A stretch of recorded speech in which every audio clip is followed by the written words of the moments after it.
Good morning, students. Welcome to your geography class. As you all know, we are discussing about the second chapter, physical feature. We will discuss today the second part, the second important physiography of our country, that is northern plain. Okay, after Himalayan mountain region, this is the second important physical feature of our country. So the northern plain is formed by three major river system of India, that is Indus, Ganga and Brahmaputra and its tributaries. So these are the three main rivers of India.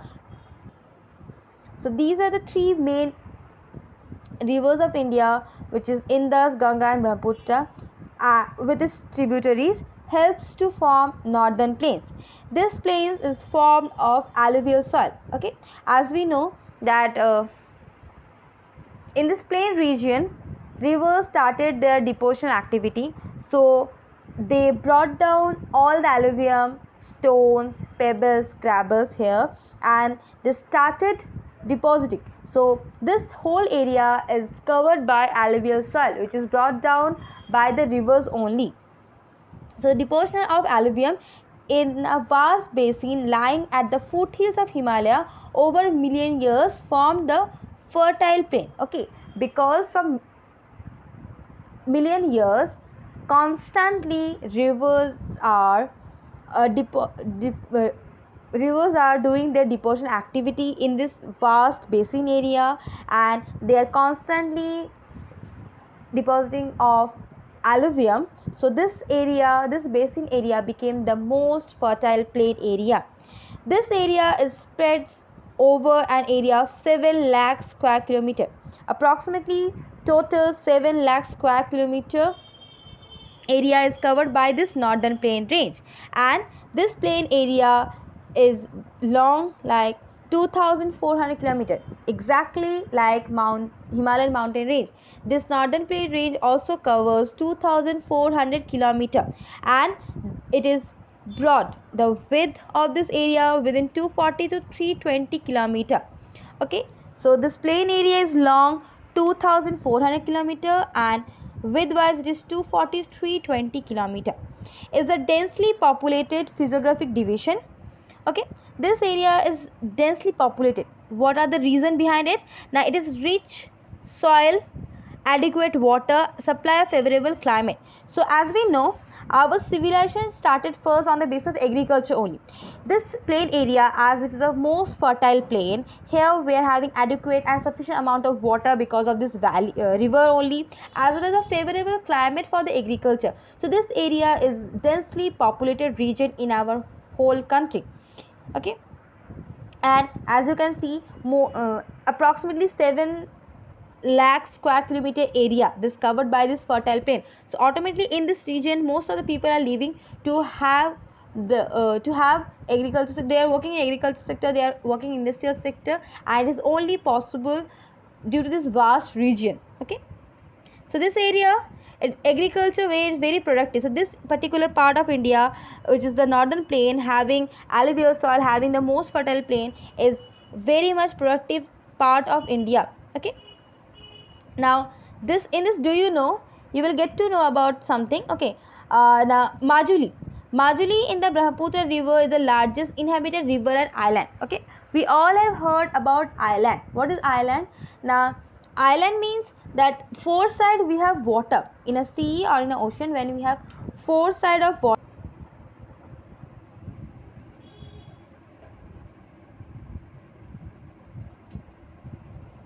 so Majuli in Brahmaputra rivers is the highest inhabited river and island in the world. Why? Now this island is formed by the river valley only. Okay, island we have seen.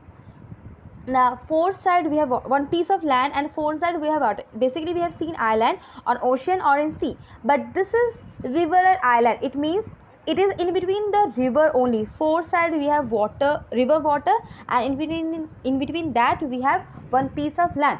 So this kind of island is formed by the rivers, by the deposition activity of the rivers. Okay, so Majuli is the world's largest river and island. Okay, next, the rivers in the lower course split into numerous channels due to the deposition of slit these channels are known as distributaries. Okay, so when in the lower course of river they are not having proper slope, they started splitting. Okay, they started splitting, and this splitting of the rivers known as creating distributaries. When rivers are joining with the main rivers known as tributaries, and when the rivers or river channels started splitting from the main river known as distributaries. Okay, now the northern plain is broadly divided into three sections. So the northern plain we can divide into three category or three section. The westernmost of the northern plain is referred to as Punjab Plain, formed by Indus and tributaries. So the westernmost part of northern plain range is known as Punjab Plain, as this area is formed by Indus and its tributaries.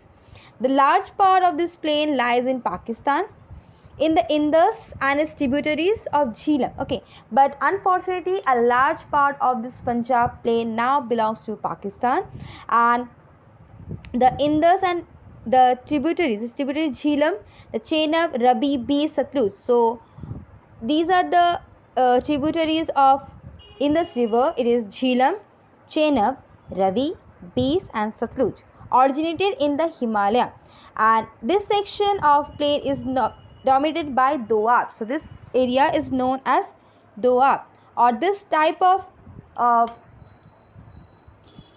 physiography known as Doab. What is the meaning of Doab? Now Doab is made of two words. Okay, as you can see in this, do you know? Doab is made of two words. Do means two and ab means water. Do means two. So Doab means two, do means two and ab means water. Okay. Similarly Punjab. Now as I said, when area is covered by two river is known, this type of physiography known as Doab.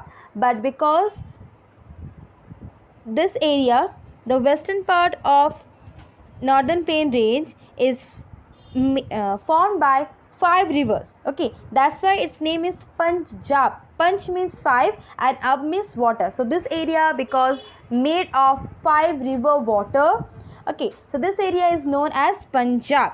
Okay, because punch means five and ab means water. So there is a reason behind the name. Okay, that Punjab, from where the name originated, is coming from this. Now because this area is formed by five river, it's Indus, Jhelum, Chenab, Beas, Ravi and Satluj. So that's why this area's name is Punjab. Punch, five and ab, water. Okay. Now this is the westernmost origin, or this is the westernmost division of northern plain. Now we'll discuss the Ganga Plain. Okay, this is the second part of the division. So the Ganga Plain extends between Gharghar to Teesta river. Okay, so this part of Himalaya, which is Ganga Plain, it in between Gharghara and Teesta rivers. So it spread over the states of North India like Punjab, Haryana, Delhi, UP, Bihar, partly Jharkhand and West Bengal. So after Punjab Plain, next division of northern plain is Ganga Plain. It is in between Gharghara and Teesta river. It includes North India, Haryana, Delhi, UP, Bihar, part of Jharkhand and West Bengal, and it continues towards east. The division of northern plains continue towards east, and it also known as Assam. In Assam, it is known as Brahmaputra Plain. The eastern part of India, because majorly covered by Brahmaputra river, so this is known as Brahmaputra Plain, which is included Assam. Okay, which Assam is part of this Brahmaputra Plain, because Brahmaputra river is covering the eastern part of India, the extreme eastern part of India. So this area is known as Brahmaputra Plain, and this includes Assam. Okay, so we discussed the three major division of northern plain. First it was Punjab Plain, then it was Ganga Plain, and lastly it was Brahmaputra Plain. Now Northern plains are generally described as flat land with no variation in its relief. It is not true. As we know, plain area means it is smooth. Okay, it is very much smooth.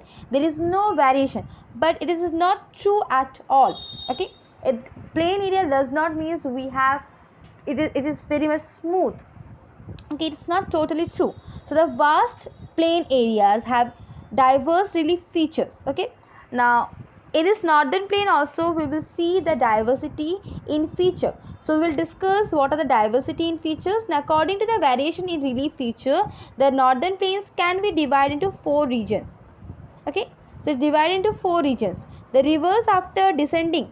Okay, the first is that the rivers after descending from the mountain deposit pebbles in a narrow belt about 8 to 16 kilometer in width, lying parallel to the slope of the Shivalik. This is known as Barbar.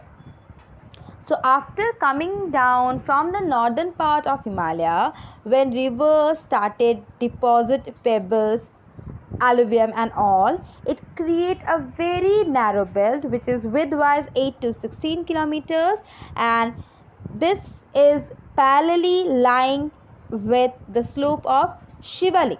This area is known as Barbar. Okay, all the stream disappears in this Barbar belt. Okay, so after the deposition of the pebbles, stones, alluvium in this area, rivers suddenly disappear. Okay, due to the deposition activity, due to the huge amount of deposition activity, rivers suddenly disappear. This area is known as Barbar Belt. The southern part of this belt, the streams and the rivers after Barbar Belt, the southern part of this belt, the streams and the rivers re-emerge and create a wet, swampy and marshy region which is known as Terai. So after Barbar, what we are getting? We are getting Terai region.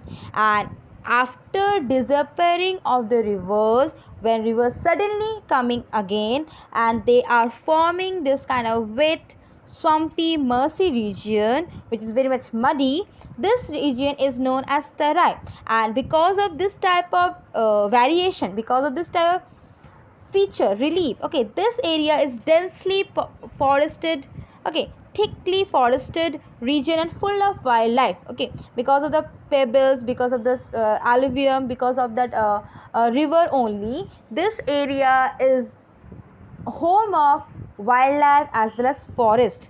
So this forest have been cleared, but unfortunately some part of this forest region we have to clear after the partition.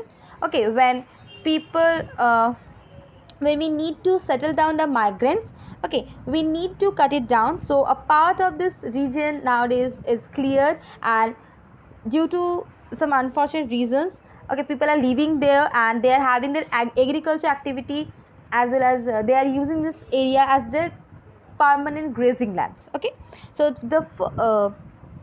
so we discussed first 2 variation in northern plain region. It is Barbar and then it is Terai. Okay, next we have the largest part of northern plain is formed by the older alluvium. Now according to the age of the soil, okay, now according to the age of the soil, we can differentiate, okay, we can divide the northern plain into 2 categories. It is old alluvium and new alluvium. Okay, so the largest part of the northern plain is formed of older alluvium. It is formed by older alluvium. They lie above the floodplains of the river and present a terrace-like feature. Okay, now as we know, every single year we are having flood. Okay, so the area which is far from the river valley, so as we know, every single year during the monsoon we have flood. So the area, those who are close to river basin, okay, they are having a new alluvial soil, but as so the largest part of the northern plain is formed by the older alluvium. the far you will go from the river basin area, you will get to see the old alluvium. Okay, age wise they are old, so this form like a terrace feature. Okay, as it is far from the floodplains area, as it is far from the river basin area, so this area, due to the deposition, it formed like terrace, and it's this type of old alluvial soil is known as Bhabar. Okay, this is known as Bhabar. This is known as Bhangar. Okay, because it is the old alluvial soil. Now the soil in the region contains calcareous deposition locally known as Kankar. Okay, so why older alluvium? Okay, because this old alluvium is consist of calcareous deposits locally known as Kankar. That's why it is not good for agriculture, or it's not fertile like newer one, because as it is far from the river valley, it is old in age. Okay, and it consists of conker, mostly it consists of conker, so it is not fertile, and this is known as bhangar. As the newer and younger deposit of floodplains called as khadar. As you know, during monsoon season, every single year or most of the year, we are having flood in our country. So during this flood, new alluvial soil, due to the deposition of the rivers, okay, we have new alluvial soil. So this deposited nearby the river valley area. This alluvium deposited in the nearby area of river valley. So this is known as khadar.